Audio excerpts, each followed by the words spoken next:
Hello and welcome to Dream Leapers with Harriet Cole here on WBAI in New York, 99.5 FM and WBAI.org online. And I'm so excited today to talk to a young man who I met a couple years ago when we were in Harlem at an event called Reframe. And we were all talking about business and entrepreneurship. And here's this young man, and I say young because he's still young, who really took a leap at a very young age, had a vision and sought to execute that vision, and now has executed several others.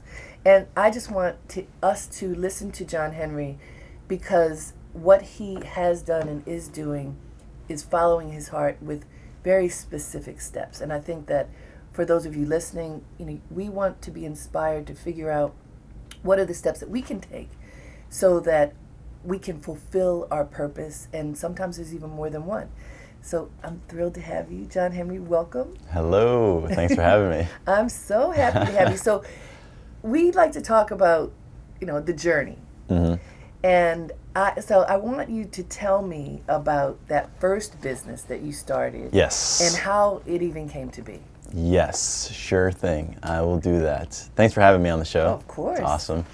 I'm glad you have a show now to Thank spread the you. platform.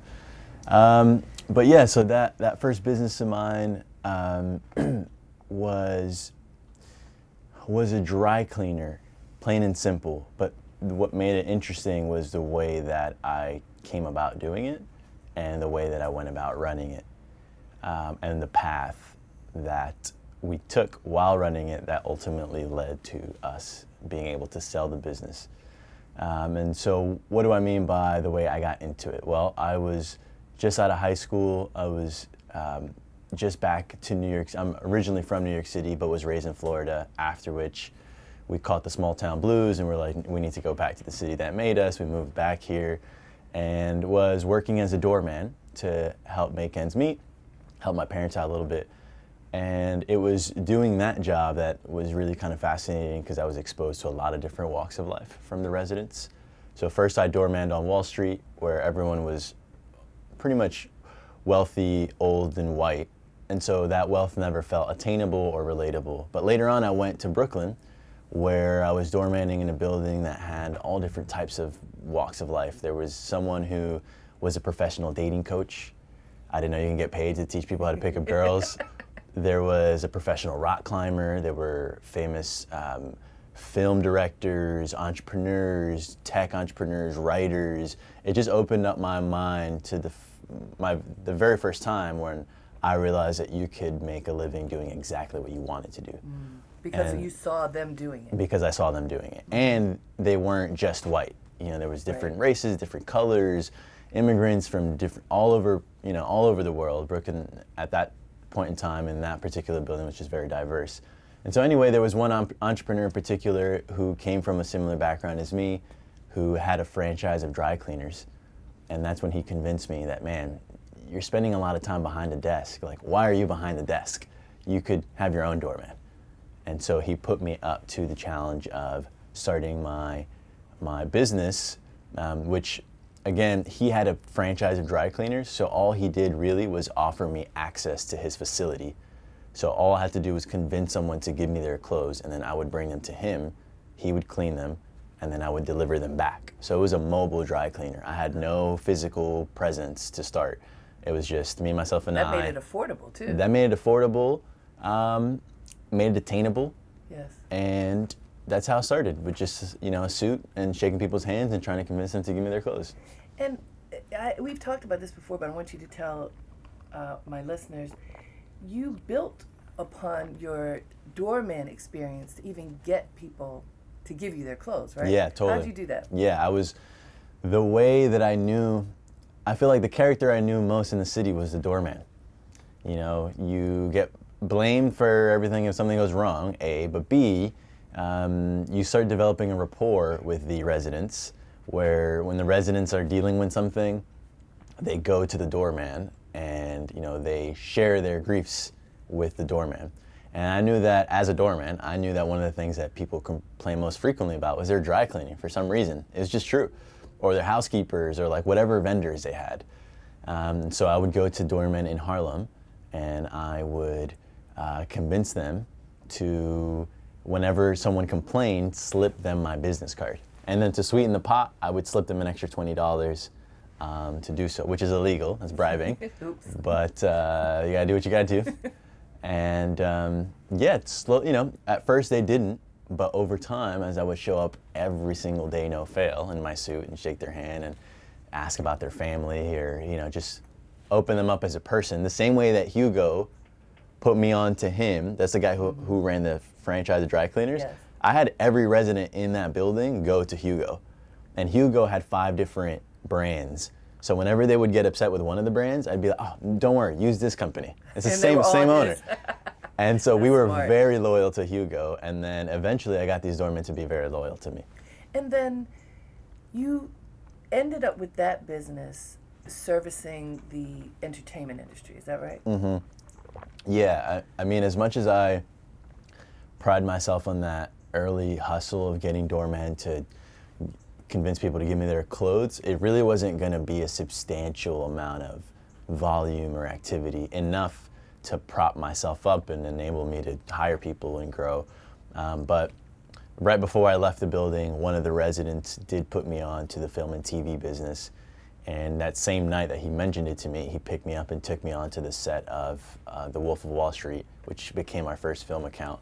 And from there, we did a good job, so we went on and we did Boardwalk Empire and Law and Order and a lot of really big movies and TV shows that you might have seen or heard of.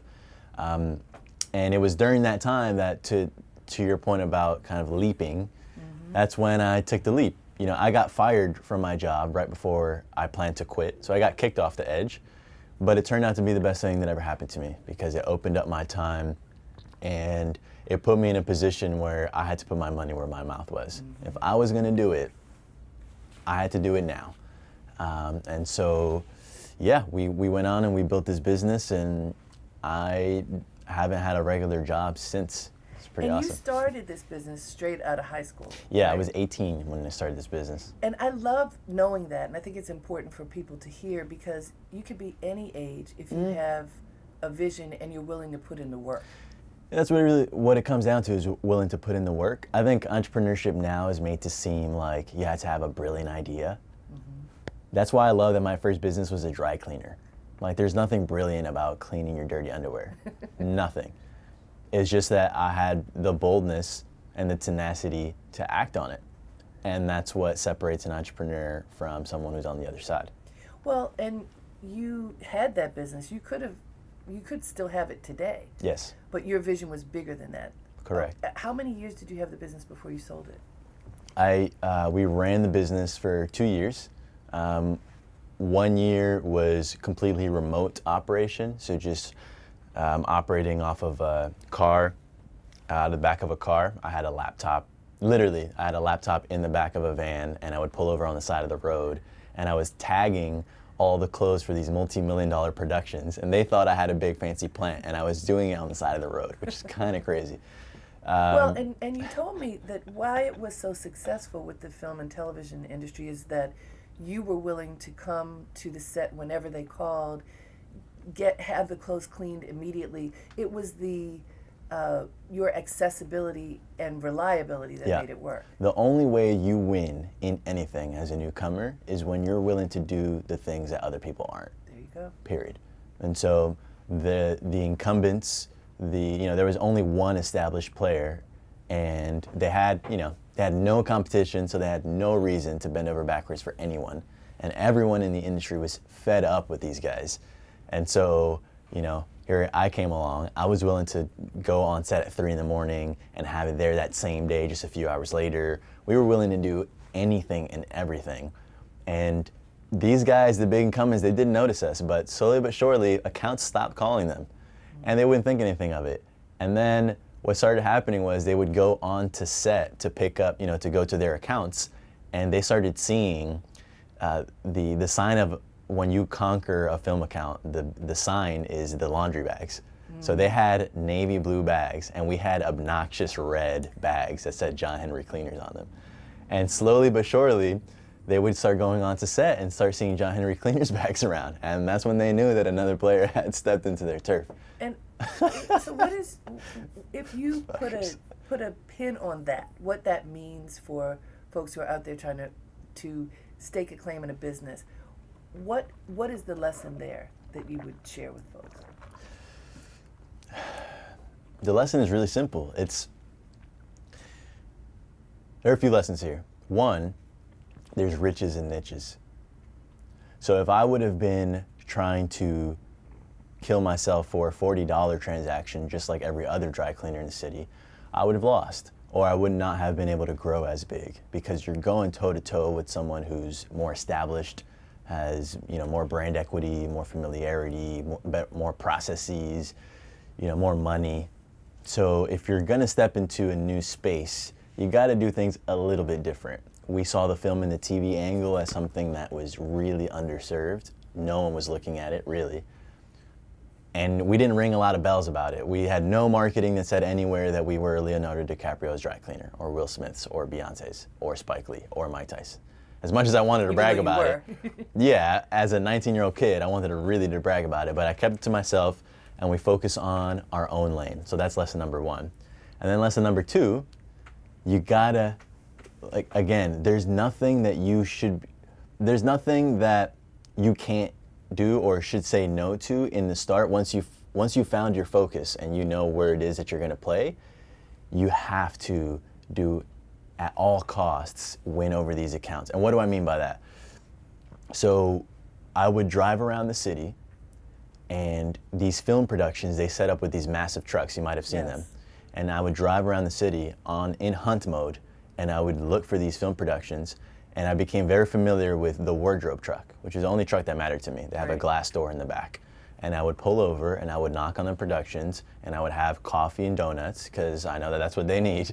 And I would show up and say, hey, hope you guys don't mind, my name's John Henry, and I would just break ice with the coffee and the donuts, and while they're there, like, completely puzzled and delighted, mind you, they would give me an ear. And, they more often than not would say no.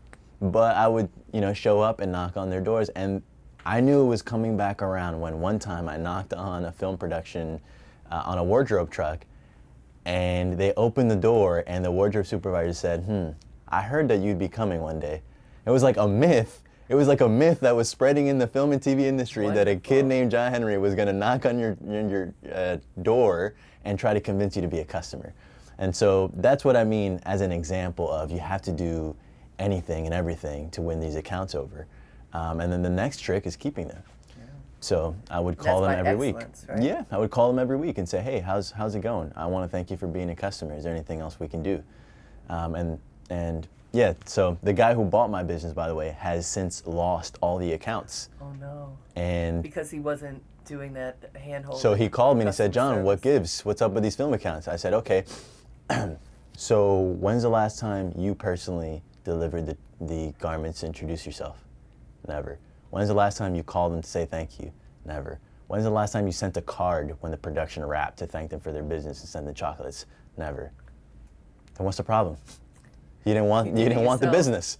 That's right. You didn't want the business, so you didn't keep the business. And so that's something. Look, we're talking to John Henry about being an entrepreneur and building a dream, taking the leap in a responsible way. You're listening to Dream Leapers with Harriet Cole here on WBAI in New York, 99.5 FM, WBAI.org, online. So, John, you sold that business. I did. What was next? Next, it's interesting because when I look back, it's hindsight bias. When you look back, things often look way more strategic than they are. So as I'm going to share with you the next step, I'm tempted to want to take credit for it, me, being smart and stuff. But really, in reality, I had a passion around that same time for Harlem itself. At this point, in that first business, I had a physical presence in Harlem. We had a retail shop. We had vans. We had employees. I had met many of the business owners in Harlem, and I had a passion for the energy that I felt was brewing in Harlem. And so we started a little passion project. It was just going to be a meetup. I just wanted bright people to meet once a month and talk about business, which is what I love. And when I sold the business, I realized I was going to have a lot more time on my hands, and I don't really like being passive about anything I do. So we took this simple concept of a meetup and we developed it into an incubator where we began showing folks the basic building blocks of building a business. We would offer $50,000 in-kind resources, we'd offer free office space, and we'd offer mentorship from companies like Google and what have you. Wait, so let's pause for a moment. Yeah. 50,000, Yeah. Google and whoever, Yeah. how did these relationships come to be? And where did the money come from? Yeah, great question. Well, it's a similar story. You'll see. It's a similar story, just applied in different ways. So we fell in love with this vision of Co-Found Harlem, where we had this grand vision where we feel Harlem could be a tech hub. And we just started pounding pavement, and we started knocking on people's doors and asking for, hey, this is the idea that I have.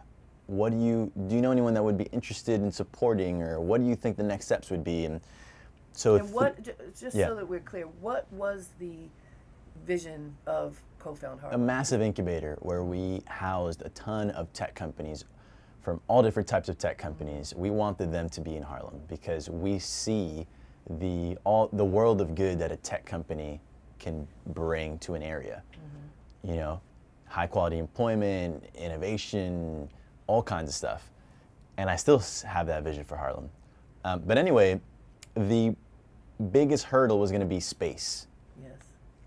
You could host an incubator remotely and do it online. A lot of people do. But when people do that, that's like a way of saying, hey, we couldn't secure space, so we're going to do it this way instead. I didn't want to do that. So we sat down with someone named Nakoa, who told us that there's a big real estate developer in town who maybe would want to do this.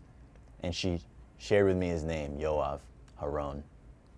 And I remember I looked him up, and like I'd heard his name from a few different people, and I wrote his name on my notebook. I was like, I'm going to meet Yoav, I'm going to meet Yoav, I'm going to meet Yoav. And I don't get to tell the story often because people don't ask about early days of Co-Found, but there was like a couple days later, I was at Chase Bank on Frederick Douglass at 7 in the morning, like right when they open, or 8 in the morning. And because I had Googled a photo of Yoav, I knew what he looked like. And to my right at the teller window was that guy, Yoav. And he was finishing his transaction, and I canceled my transaction at the window. I was like, no, just cancel, just cancel, just cancel. And I went over next to him where he was, and I was pretending to like write a check or something or do something. And I was like, is your name, are you Yoav from Artemis? And he was surprised because real estate developers are very low key. Yes. There's no reason for a 21-year-old kid to know who he was. And so listen up, Dream Leapers. Every once in a while, you have a 30-second window. That's right. To secure your chance. And you have to be ready for it. You gotta be ready so you don't have to get ready. And this was that window for me because I just happened to see him. Turns out his headquarters is a couple blocks away, so it made sense that he was there, but I didn't know that at the time. He was there, I had his attention, I told him Nakoa. And let's just explain Yeah. who she is, Yeah. because I'm glad you're naming names, but for people to know, Nakoa Evans Hendricks created an organization called Harlem Park to Park, Yep. which is like a new, It's an alliance of businesses in Harlem. correct. Like a chamber of commerce, but a more modern one, say, that now represents about 130 businesses in Harlem. Correct. And so you weren't just talking to someone, but you're talking to someone who understands the business community. And when you say about her telling you his name, you didn't just write it down, but you looked it up. It is so important to be prepared. And preparation is pretty easy now. It's easy. Except for a lot of people don't do it. Exactly. So what did you say to him? And the key is not as great as Nakoa is, it's not Nakoa for Nakoa's sake. It's whomever it is in your community that has clout. That's right. You build with them. And I use her name in that conversation because I knew it was a mutual connect. And I unlocked him for a moment. He's a very busy man, but it was enough for him to say, let me hear this guy out. And I pitched him and I said, I have this idea for Co-Found Harlem. We want to foster businesses in the Harlem area because we think it would, it'll do a world of good for the community. And I know that you own real estate here, and the person with the longest term interest in any neighborhood, by the way, is a real estate developer. That's it. Politicians are short-term motivated. Real estate developers are there to stay. And he gave me his card. He said, send me an email sometime, we'll set it up. That was it. But that was enough. We set the meeting up months later, and then we did end up getting that space. I sat in his office. Was this the co-working space where you were? Correct. And I told him I want 4,000 square feet of space, and I want it for free. And so him and his partners were like, why would we do that? And I was like, why wouldn't you? If I'm going to take on the challenge of helping to grow tech companies and then having them stay in Harlem, it would behoove you to make it easy on me to do so because you own the real estate here. And that answer was enough. He said, how soon can you start? I didn't want to scare him, so I said 2 months. And he said, it's going to take you that long? He wanted to start ASAP. And 2 months wasn't ASAP for him? That's and pretty quick. within 30 days, we had the space. Wow. And once we had the space, that was it. Then we were able to conjure the energy and the momentum to get it going. And are you still doing Co-Found Harlem? Co-Found Harlem's on pause right now because we did that for a number of years, and then we eventually wanted to grow our impact, and we felt that we could do that through investing in businesses. So after having worked with many businesses, I fell in love with investing in them. So Co-Found Harlem has now evolved into Harlem Capital. And I think it's important to talk about that a little bit because the notion of an incubator is something, it's popular now, this idea of incubators, because you bring expertise so that it's not just somebody alone trying to make a business. Yes. But ultimately, we get down to the money. Yeah. If you don't have the money, oftentimes you can't execute, you can't activate that dream. Right. So Harlem Capital is what exactly? Harlem Capital is a diversity-focused early-stage venture firm. I'll break that down.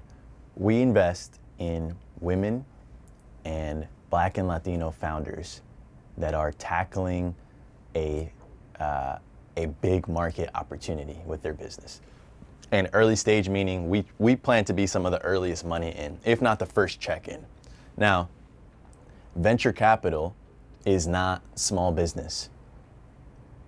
You could try to be growing a $5 to $10 million business, which is spectacular, and I wish I had $10 million. I don't. But that business is not venture scale. What's venture scale? Venture is a company that by design is looking to tackle a very large shift in the market right now. And by the way, there are a lot of shifts in the market right now. What do I mean? Look at media. Look at these publishing companies scrambling to keep their readership because people have no need anymore to read, a magazine that comes out or once papers. a month, or, Look at so advertising is one of them. Look at voice right now. The rise of voice and podcasts and Alexa and what have you. We're starting to see now a shift away from mobile towards voice, where we anticipate that in the next decade, the majority of interaction with devices in our home and stuff is going to be voice enabled. There are a lot of big shifts. Blockchain is another one. Artificial intelligence is another one. How is that going to affect legislation? How is that going to affect policy? How's, autonomous vehicles? There's so many shifts right now. And a wonderful thing happens when there's big shifts, is that the players that have the current hold on the market, i.e., the Walmarts of the world, the Toys R Us, which just went bankrupt.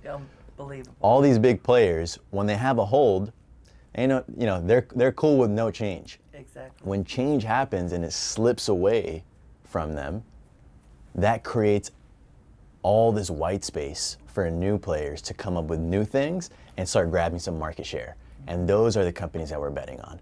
We're betting on companies that see a shift and create something with attempts to eventually be the new dominant player.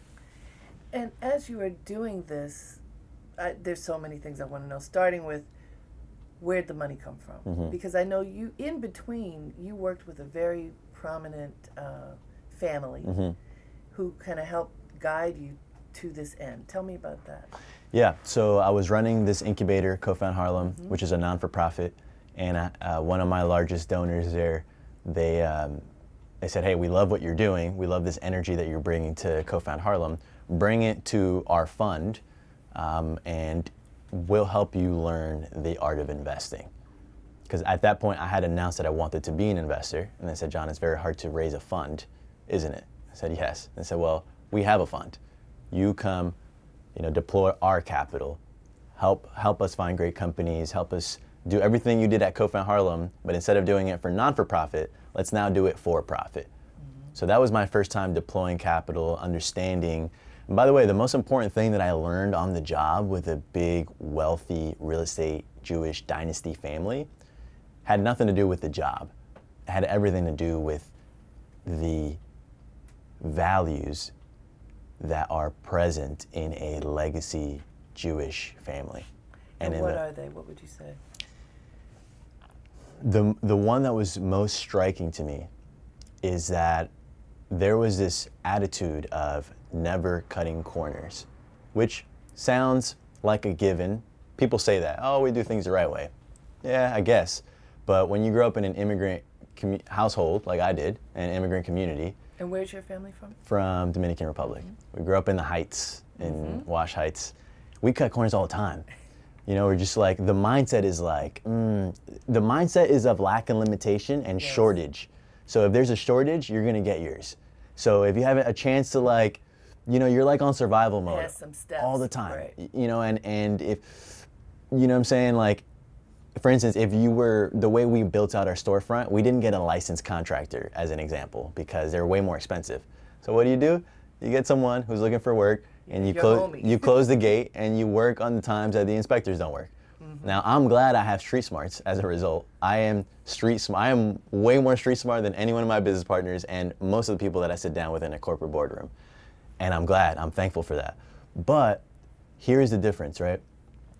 This family and other dynasty families, they look at things from a 100-year outlook. And they say, if we cut a corner here, it may save us some money, but over the long run, if that has any potential to damage the 4 generations of reputation that we've built, it's not worth it. So they will always, always go by the book, clean, the right way, even if it takes longer, because they have a longer term mindset. And that made a very deep impact on me. We've invested in cosmetics, we've invested in hemp. Anytime we see a big shift and we see a player who's a woman or Black and Latino that's operating in there, we give them the time of day, and you have a series of meetings with them, and 2 things happen when you come across an entrepreneur. Either they build or diminish your confidence. And when you meet an entrepreneur, that builds your confidence every time you meet with them, and there's progress, and every time you talk to them, they're facing a different problem. If you talk to an entrepreneur that's facing the same problem as they were 3 months ago, they don't have the stuff. They don't have the stuff. You need to be constantly cracking new problems. Not different businesses, same business, different problem. Motion, momentum. And so on the cosmetic side, as you know, Black women are some of the largest consumers with over $3 trillion of spending power, and yet we own collectively almost no equity in that industry. That's a problem. So this woman is setting out, who by the way is a breast cancer survivor, and has turned that into a strength, and she gets a lot of PR. Now she has a $5 million a year business and growing. So she's setting out to balance that equation. We've invested in hemp. That's another one. How many young Black men have been incarcerated for possession? And now it's legal, and now mostly white folks are building equity in the same space. It's a huge opportunity. That's built on the backs of Black and Latino men that were incarcerated for minor possession, and now it's a multi-billion-dollar industry and we have no equity? Not on my watch. Not on our watch. So we've invested in that, and we invested in media. That's another one. Blavity is hoping to be the new BET. And so we're investing in these big shifts where we want more minority representation in. We're talking to John Henry, now of Harlem Capital. That's right. This is Dream Leapers with Harriet Cole here on WBAI 99.5 FM in New York, WBAI.org online. I want to know your process. Like, when you wake up in the morning, what are you doing? How does your day start? Yeah. Good question. It's changed a lot over the years. Nowadays, what I value most is my freedom of thought. My freedom of thought. I used to confuse activity for progress. And I used to think it was all about just motion, motion, motion, motion. And I got caught up acting busy. I got caught up acting busy because I thought that that's what I needed to do. And, excuse me, there are some times when the right thing to do is to keep your head down and execute on a task set before you. But sometimes the hardest thing as an entrepreneur, for me, is even knowing what to do. Because when you're in a job or when you're in school, there's a defined set of tasks. You want to pass this class, you study this, we have a test on this, and then you take this test, and then you pass. In the job, you want to be successful here, buddy? You have to do this every day, and I'm going to review your performance every quarter, and here's the path to partner. But in entrepreneurship, it's literally just, wow, it's like uncharted territory. And even though there are tons of books, but they don't, it's not a prescription. Yeah, it's not. I mean, the books help you develop your own thinking, but that's all they're for. You have to develop your own path.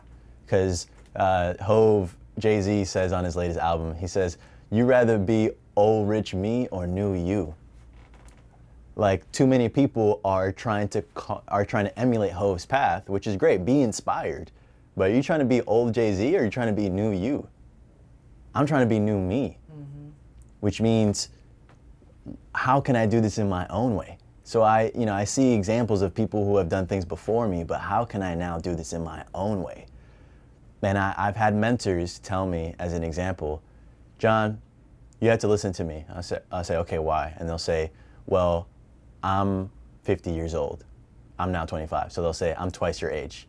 I say, okay, there's value in that, but you haven't been 25 now. You were 25 years ago. 25 now is totally different. Yes. Any age now is totally different. I don't mean to place emphasis on the age. I just mean it's a very distinguished moment in this right now. We're living in kind of strange times. So anyway, that's to answer your question around what's my day like. I just spend a lot of time trying to nurture how it is that I want to attack this beast, how it is that I want to do things. And I spend a lot of time creating. I'm filming right now. I'm at the radio station with Harriet Cole, and I'm filming because I place a lot of emphasis on content. I'm producing podcasts. I'm hosting a show for a major network that's going to premiere in September of this year. Can you tell us what it is? I can tell you that if you've ever seen the show The Prophet, yes. It's like The Prophet, but it's the urban millennial version. Excellent. Where I'm going into different businesses and I'm picking them apart and saying this sucks or this is great and potentially investing in them. And it's emphasis on Black and Latino and women founders. So it's exactly what I do for Harlem Capital, but on the screen, right? So here's an example. That's a great example. Harlem Capital is what I do all the time. If I'm going to do that all the time anyway, I might as well get paid to do it in as many ways as possible. I get paid to speak on Harlem Capital. I get paid to podcast on Harlem Capital. I get paid to represent clothes and brands on social media as a result. And now I'm getting paid to do it on the big screen. And when I'm on the big screen, that will amplify my platform. I'm not foolish. I know it's 15 minutes, right? But 15 minutes could be 15 minutes, or it could be 20 years if you're lucky like Jay-Z, right? Well, so how do you work hard and have the focus? So you've said a lot of things that I want to unpack a little bit. An important thing is your focus, because Harlem Capital, as you said, is what you do every day. Yes. I think that I've talked to many entrepreneurs who come to my workshops and people who have ideas at trying to get to the next level, and they're often doing 10 things at the same time. The people doing 10 things are not being successful. And they're frustrated and they don't understand why. And I say, well, because you can't do 10 things at the same time. You really can only do one thing well. But as you are building the brand of you and the brand of the business that you're developing now, you just described having everything be on that same note, Harlem Capital. What advice would you give to listeners about making the choice to stay in one lane, especially if they aren't making money yet? Well, I think staying in one lane is overrated I think it's overrated, but not to start. I think it's very important to start. And you need to craft whatever is going to be your skill. You need your ticket into the game. You know, you want to know why LeBron's the best player in the world is because he has the most minutes played out of any other player. There's no coincidence in my mind. He's the best, and he also has the most minutes played, right? He got into the game and stayed in the game and stays in the game and works on his game. And so me, I don't like being a bystander. I'll never be on the sidelines. So when I was a doorman, I was on the sidelines and I was watching all the residents make all their moves, and I was like, damn, I want to be in this game. What's my ticket into the game? Along came a resident, and by the way, there came a few residents with a few different ideas. I don't want to make it seem like it was this lucky one that came out of nowhere and it was a divine thing. It was divine, but meaning there were a lot of opportunities, and I eventually found the one that resonated with me, and which was a dry cleaning thing, and I worked at it, and that was my ticket into the game. Once I sold that business, I'm now a player in the game. There's a little press, there's a little buzz. I'm a player in the game. I've been a player since. So for anyone listening, you gotta find your ticket into the game. What's that gonna be for you? Is it gonna be video? Is it gonna be production? Is it gonna be audio engineer? Is it gonna be radio hosts? Anything is a ticket. Find what you care deeply enough to work on. And by the way, if you're going to happy hours in the evenings, you're not ready. If you're chilling on the weekends, this is not for you. That's true. If you are 7 days a relaxing, week. if you think your life is a little too easy, you're not going hard enough. And that's period. And if you feel uncomfortable, that's a good sign that you're stepping into territory where you're growing. And eventually you hone that skill, that becomes your ticket into the game. And then I think it's overrated to stay in one lane. Now I'm in several different ones, but not until I got in the game first. You're in several different ones, but they all are under one umbrella. They are. That's true. And that's really what I'm getting at, because I think also for a lot of people, the reality is you do need to take care of yourself. You have to earn a living. So you may have to do something else as you're building this dream. I don't think you have to talk about all the things, all right? You know, for folks listening, if you have to have a job while you are building your dream, you talk about the dream. I agree. That's what happened for me, ending up coaching folks for the past 25 years, because I said that I was working on this book, How to Be. And I was at a cocktail party. Andre Harrell, who was the founder of Uptown Records, was there. He knew I was a fashion editor at Essence. He knew that. He says, "What are you doing?" And I told him I was working on this book, How to Be. And he says, "Well, what's that?" And the book is about how to navigate your life, understanding who you are and from where you come and what's expected where you're going, so that you can navigate with grace and integrity. And he says to me, "Well, do you think that you could do that for my artists?" I said, "Do what?" He says, "Teach them how to be." And I said, "Sure." This was a few months before I opened my business. It was, "What are you doing?" I talked about the book instead of my job. Right. And one of my first clients was Mary J. Blige. Wow. And then Look at Alicia that. Keys. And then, and now Alicia. Andrew Day and Party Next Door. And I mean, it goes on and on and on. Yeah. Because I said it. And That's awesome. And what you are describing is stating what you want. Yeah, it's a good and moving forward. What you're saying is helpful to me, because I'm putting now myself in the shoes of your listeners. I've now been doing what I do as my only thing for so long that it's hard for me to fathom a life outside of doing exactly what I love to do.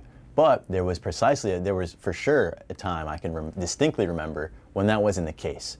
And so now putting myself in that place right now, it's super interesting, because the very first business that I set out to create was not necessarily a passion. I was not passionate about cleaning your dirty clothes. But there was a fire that was yearning, because I knew that this was my ticket to a type of freedom of choice. And so I honed it. And for anyone listening that's maybe in that place, one very helpful tip is to keep your overhead really low. You might be surprised at how little you actually need to get by. Now, you're not gonna have a luxurious lifestyle. You're not gonna, this is why going out less, not only is it better for your business, but and better for your focus, but it's better for your pockets. Yes. You know, you spend $30 here and there on happy hours and movies, and that, you know, it adds up. So if you can stay really lean, the trick is when you're lean, that reduces the amount of time that you need to work to meet your expenses, and then it frees up time for you to do what you want to be doing. That's a powerful point. And at the same time, so, you know, there are always different ways of looking at the same idea. You don't want to go out and spend your money too often, but you do need to go out and go to the right places and meet the right people. Correct. How would you recommend that you make those choices of when you are stepping out, where you are going? Honestly, that is a thing that you're just gonna have to screw up a lot. You're just gonna have to go to as many things, and this is the process of nurturing your own decision-making skills, right? So there was a time where I was going to a lot of events and that were all about, quote, business. And then when I was there, I realized, damn, all these motherfuckers have a job. Sorry. All these people, sorry. Go ahead. All these people have a job, and which is fine, but B, they were mighty comfortable, chilling at the happy hours. They love to talk about business, but I didn't see anyone growing a business. And but I had to go to enough of those to realize I don't want to be in this circle. And I went back into my shell and I started building business. And then after a while, you're there alone. You're like, I need to meet some people. And you go back at it, but you might try a different group. And it's that ebb and flow over time where you eventually start finding who it is that's about it. And you start finding that balance of doing versus meeting people. And for many people, there's the question of, where do I even start? Where do I go? I know you often have ideas that are different from other folks about where you go. Yeah. Do you value belonging to organizations that are business focused, that might be focused on whatever your topic is? What are the first steps? What are the first steps in terms of figuring out where to go? Well, there's a lot of different ways that you can look at communities. You can look at industry-specific communities. So if you're in the music business, you can look at music meetups and what have you. There's location-specific communities. So I was in Harlem, so I started looking at things that were Harlem-specific. And then there are business-specific, media-specific. So I think you have to kind of try and tap all these groups and start seeing, because if you go 10 times to a type of event and 99.9% of it is a waste, but you meet one or two people that end up becoming lifelong colleagues, it's worth it. So again, the work is in the legwork. Someone isn't going to be willing to go 10 times to find one person, but you might. And it's that over time that creates a winner. So for me, I found a lot of value in going to really obscure meetups, like in my community, like the 28th Precinct Community Council. There was no one who was under the age of 40 who was there, but I was there. And because I was, you start building rapport. I built rapport with a gentleman named James Crooks, who's a part owner in Lily's Bakery. I interviewed Mr. Lee. Mr. Lee. And then James Crooks was like, you might want to meet my best friend of 40 years. His name is Walter Edwards. I go and I meet Walter Edwards, who ends up being kind of a real estate developer, and he owns the Harlem Business Alliance. And then through him, he introduces me to Regina Smith, who is the executive director there. And then, I was just avid enough to impress her a little bit, and then she introduced me to such and such. And then it goes on, and that web ebbs and flows. And now, now I can say my organization is on par with the impact the Harlem Business Alliance has. And we're contenders in a way, friendly contenders. But it's like hip hop. Like, I want to see all my brothers succeed, but I'm trying to have the #1 album. Like, I'm trying to rip your head off and congratulate you for all your success at the same time. Does that make sense? Of course. That's what business is about, in a sense. With a smile, right? Yeah, with a smile.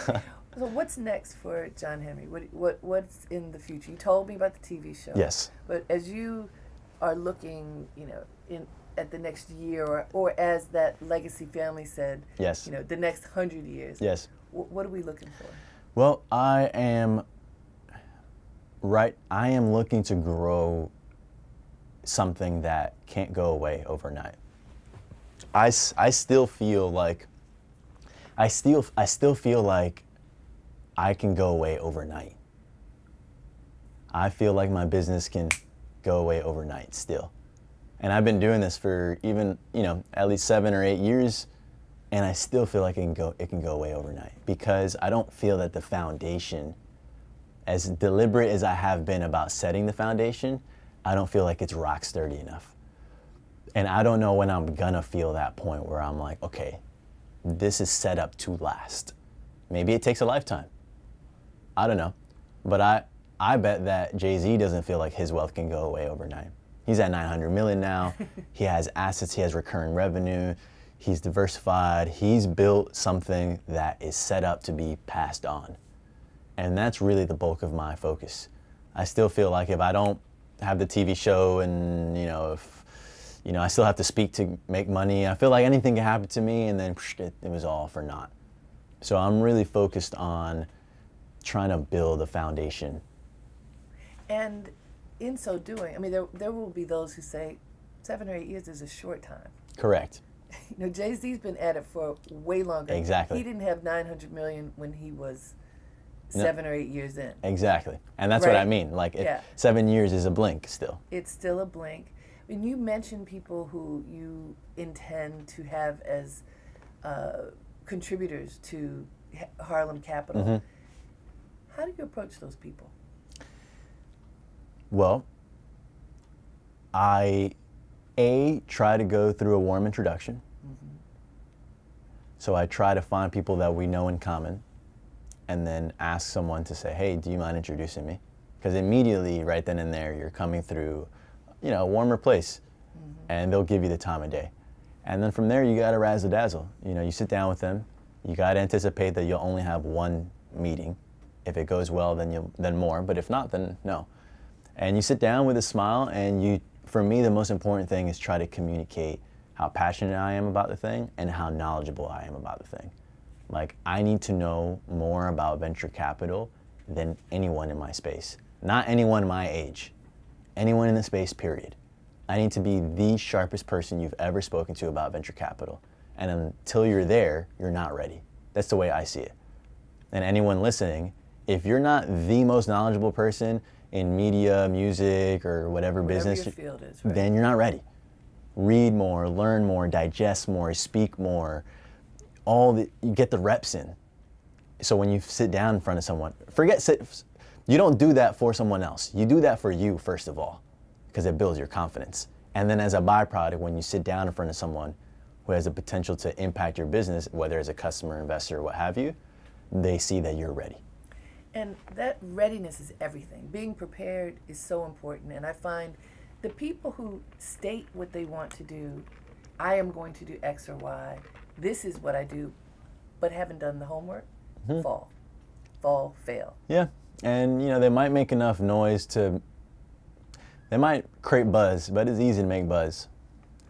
It's easy that's a skill that I've developed over time. I know the press machinery is easy to work. I'm not impressed with Trump because it is easy to work the press. The press cannot resist headlines.